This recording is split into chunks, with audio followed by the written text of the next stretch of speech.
ఖమ్మం జిల్లా కల్లూరులో BRS party మండల అధ్యక్షుడు పాలిపు రామారావు అధ్యక్షతన పదవీకాలం ముగియనున్న సందర్భంగా ఎంపీపీ బీరవల్లి రఘు, జెడ్పీటీసీ కట్ట అజయ్ కుమార్, ఎంపీటీసీలకు మాజీ ఎమ్మెల్యే సండ్ర వెంకట వీరయ్య సమక్షంలో సాల్వాలతో ఘన సత్కారం జరిగింది. ఈ సందర్భంగా మాజీ ఎమ్మెల్యే సండ్ర వెంకట వీరయ్య మాట్లాడుతూ ప్రజల ఆకాంక్షలను కాంగ్రెస్ ప్రభుత్వం కాలరాస్తుందని అన్నారు. వ్యవసాయ రుణమాఫీలో 40% మాత్రమే జరిగిందని, మిగతా రైతులను మోసం చేస్తుందని అన్నారు. కాంగ్రెస్ ప్రభుత్వంలో ప్రజా సంక్షేమం ఎక్కడుందని ఆయన అడిగారు. కళ్యాణ లక్ష్మి, షాదీ ముబారక్ లబ్ధిదారులకు తులం బంగారం ఎక్కడుందని అన్నారు. ఈ ప్రభుత్వం మాటలతో ప్రజలను మోసం చేస్తుందని అన్నారు. ప్రజలంతా మన వైపే ఉన్నారని, స్థానిక ఎన్నికల్లో అందరూ కలిసికట్టుగా పనిచేసి పార్టీ బలోపేతాన్ని కృషి చేయాలని కోరారు. ఏ ఒక్క కార్యకర్త మనోధైర్యం కోల్పోకుండా ముందుకు కొనసాగాలని, మీకు అండగా నేనున్నానని అన్నారు. ఎన్నికలు జరగక ఊర్లలో పోతే స్పెషల్ ఆఫీసర్ ఏం బాధ్యత ఉంటుంది? ఆ సర్పంచ్ అంటే నా ఊరిని నేను చేయకపోతే తిడతారో లేకపోతే ఏదో చేస్తారని చెప్పి అభిమానంతోనో, భయంతోనో, భక్తితోనో కొన్ని పనులు జరిగి ఇక గత సర్పంచులు చేసిన బిల్లులు నిన్న ధర్నా చేసే వాళ్ళకి దిక్కే ముఖ్య లేదు. ఇలా స్థానిక సంస్థల్ని బలోపేతం చేయకుండా ఏ రాష్ట్రం కూడా అభివృద్ధి జరగదు, ఏ గ్రామం కూడా అభివృద్ధి జరగదు. అందుకని ఒక మంచి నాయకత్వం స్థానిక సంస్థల ద్వారానే వస్తారు. అందుకని అట్లాంటి స్థానిక సంస్థల ద్వారా వచ్చిన మరి మీరు దురదృష్టం ఏంటంటే ఈ పంచాయతీ వ్యవస్థలో, 3 అంచెల వ్యవస్థలో ఈ ఎంపీటీసీలు తీయాలని చెప్పి అనుకున్నారు. అప్పుడు పెట్టినాక మణిశంకర్ అయ్యర్ గారు ఒప్పుకోలేదు.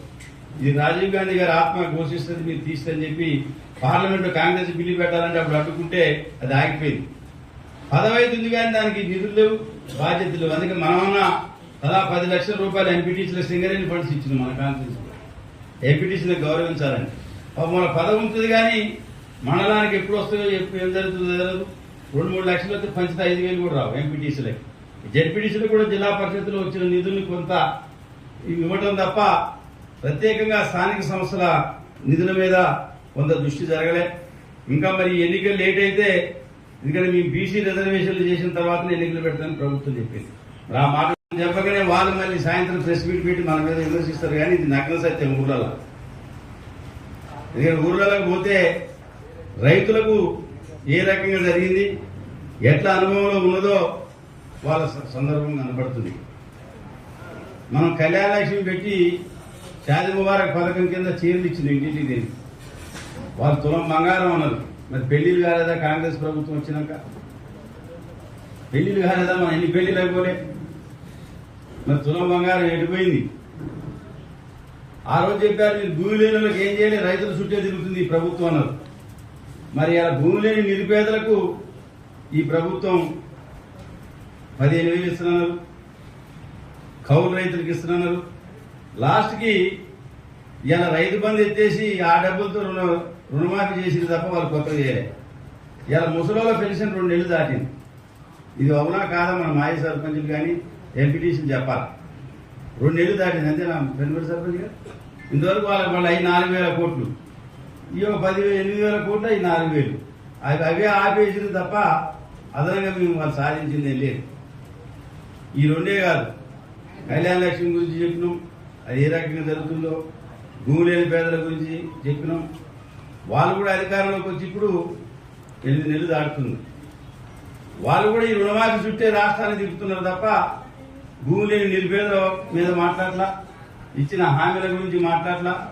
నేను జాబ్ క్యాలెండర్ ప్రకటించిన ఏ ఉద్యోగం ఎన్ని ఖాళీలు ఉన్నాయో ప్రకటించలే. ఇదే జాబ్ క్యాలెండర్ ప్రకటించింది తప్ప పోస్టులు ఇగో ఫలాని పోస్టులు ఇన్ని ఉన్నాయి, ఫలాని పోస్టులు ఇన్ని ఉన్నాయని చెప్పాలి కదా, ప్రకటించాలి కదా. ప్రకటించకుండా గతంలో కేసీఆర్ గారు ఉన్నప్పుడు నియామకాలు జరిగి రకరకాల కారణాలు ఆగిపోయిన వాళ్ళకి ఇప్పుడు నియామక పత్రాలు ఇచ్చి మేము ఇచ్చినామని చెప్పి చెప్తున్నారు. ఇగో నువ్వు ఇంత లోన్ తీసుకున్నావు, నీకు రుణమాఫీ అయిందా లేదని మీరు ఇంటింటికి తిరగలిగితే మంచిదే. చాలా మంది సలహా ఇచ్చారు మాకు. కాకపోతే మీకు అప్పుడే అంత పెద్ద పని పెడితే చేస్తలో చేయరని నేను ఇంకా నిర్ణయం తీసుకోలే. కానీ మనం ఇంటింటికి వెళ్ళి వాళ్ళ దగ్గర కూర్చోవాలి, రైతుల దగ్గర, భూమి లేని పేదల దగ్గర కూర్చోవాలా. మీకు 15,000 ఇస్తున్నాను, మరి మీకు ఇయ్యలే. పెన్షన్ పెంచుతున్నాను, ఆంధ్రప్రదేశ్ లో పెంచిన మరి ఇక్కడ పెంచలే. పక్క రాష్ట్రం పెంచి అమలు చేసింది, తెలంగాణలో ఇంతవరకు పెంచలేదు, అమలు చేయలేదు. పైగా రెగ్యులర్ గా పెన్షన్ రావట్లే. ఇట్లా మనం చాలా కార్యక్రమాలు చెప్పుకునే దానికోసం అవకాశం ఉంటుంది, వీలుంటుంది. మీరు అసెంబ్లీ చూశారు ఏం భాష మాట్లాడుతున్నారు, మహిళా ఎమ్మెల్యేలను ఎట్లా అవమానించారు. మన పార్టీకి గెలిచిన ఎమ్మెల్యే ఇంకా పార్టీ మారి మళ్ళీ రిజైన్ చేసి పోకుండా మళ్ళీ ఏం చెప్తుందంటే బండబూతులు తిట్టింది నేను. అంటే ఏ రకంగా సభ్యత సంస్కారం లేకుండా వాళ్ళు మాట్లాడుతున్నారో ప్రజలు గమనిస్తున్నారు. కాకపోతే ఒకేసారి ప్రజలు మన ముందు ప్రదర్శించరు, సమయం వచ్చినప్పుడే. మన మీద వ్యతిరేకత కూడా పోలింగ్ లో తెలిసింది తప్ప పోలింగ్ రేపన్నదానికి కూడా మనం ఓడిపోతున్నాం అనుకోలేదు. ఎందుకంటే ప్రజలు కానీ అంత విజ్ఞతతో ఆలోచిస్తున్నారు. కాబట్టి మనం ప్రజలను తప్పు పట్టాల్సిన అవసరం లేదు. మన పరిపాలన ఏం లోపాలు జరిగినాయి, మనకేం తప్పు జరిగినాయో మనం సమీక్షించుకొని భవిష్యత్తులో తప్పనిసరిగా మంచి నిర్ణయాలు తీసుకొని ప్రజల విశ్వాసం చూరగొనే విధంగా ఈ ఓటమికి మనం ప్రజలను బాధ్యత చేయటం కాదు, మన తప్పెంతుందనేది మనకు మనం తెలుసుకుని తప్పనిసరిగా ఒక మంచి మార్గంలో పయనించే విధంగా చూడాలని చెప్పి కోరుతూ ఇవాళ ఎంపీటీసీ సభ్యులుగా ఎవరైతే ఉన్నారో వారందరికీ మరి అభినందన కార్యక్రమం మన జెడ్పీటీసీ గారికి, ఎంపీపీ గారికి, వైస్ ఎంపీపీ గారికి కూడా పెట్టాం. ఒకవేళ భార్యాభర్త